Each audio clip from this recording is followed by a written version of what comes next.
How to change Roblox username without Robux. Hey everybody, in this video, I'll show you how to change Roblox username without Robux. To start, open your Roblox application on your mobile device, and then click on the gear icon and tap Help.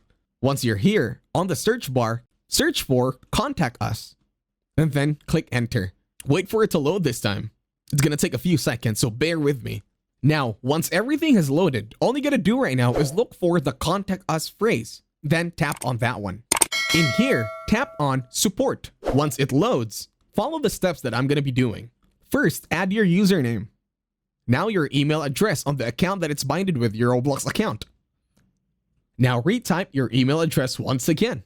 Now scroll down. Now on the issue details, you type here what device you are using. In this case, it's an Android phone. And now under category, tap on it and then look for the words User Safety Concern.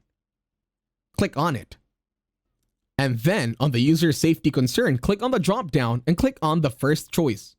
In this video, all you gotta do right now is type your explanation to Roblox support. Make sure you explain your case thoroughly. And that's it. Click submit. Please leave a like, share, and comment. Hopefully you got some value in this one, and see you on the next video.